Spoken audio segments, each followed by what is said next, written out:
unless this crisis is in fact the apocalypse and society crumbles, then I do still think that within 100 years it's one of those time spans where I would just be surprised if the sciences we have today would not be able to figure out how to emulate how a brain works, even if it's just the brain of a fruit fly or the brain of a worm, the C. elegans nematode, Mhm. within the next few decades to figure out how that works and to run that in a computer. S- And if that's possible, then you're really only talking a few more decades at most to scale up to the size of what's going on in the human brain. So it's just hard to imagine that unless we run into a serious showstopper that we just can't see right now, or if society crumbles, that's the alternative, right? mm. Or there's the third one, if laws are put in place that say this is illegal, you cannot go in that direction.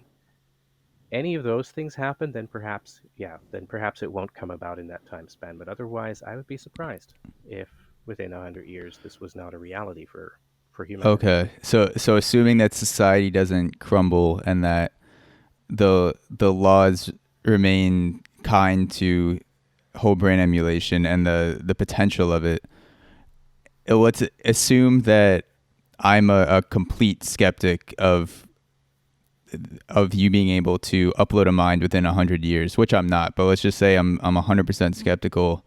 What would you tell me to get me to embrace your view or hold your views more closely to how you see things? Well, it depends on what kind of skeptic you are. You always have to ask a person what it is that they object to, because it could be that someone is just objecting to the number 100 and would be happier with 200. Or it could be that someone says, oh no, that's going to be 100,000 years. Or someone might say, this is never going to happen. And in all three of those cases, you'd want to ask, why?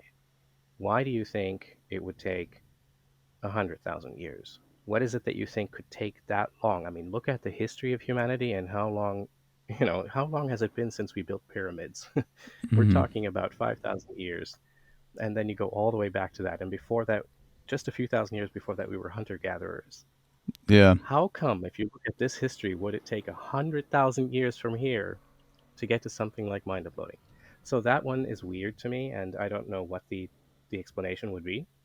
But if someone says it's 200, not 100, then I'll say, okay, sure. You have slightly different estimates of the kind of things we might run into in terms of how much money is needed for this, or how many other projects are going on that are of national importance, or um, how fast we can collect the necessary data and analyze and interpret it because of the number of people working in the field, or whether AI is going to help us with that or not. So you can have all sorts of personal ideas about how the future will unfold that could make that kind of a factor difference. That could explain that. So 100 or 200 to me, that's not really a difference. This is still someone who thinks it's going to happen. They just didn't feel comfortable Mm. saying 100. They're comfortable with 200.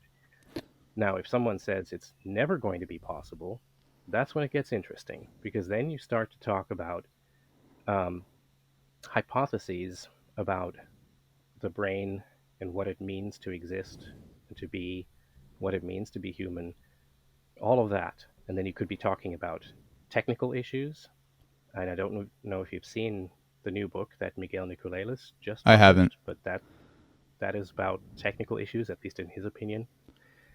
Or you could be talking about metaphysical issues, so issues that have more to do with your belief in what would constitute a successful mind upload. So actually Hmm. surviving mind uploading and what that would mean.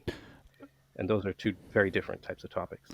Yeah, that's a good point. I mean, just pulling from my own personal skepticism in some areas where I'm no longer as skeptical. I think that the fantastical element of things that just seems so far down the road, if someone puts a tangible number on it, like 100 years for something like mind uploading, where the average person may think that that's pure science fiction, I think that uh, assuming kind of like extrapolating my own skepticism onto other people that may be like me. It just like the in a general layman sense.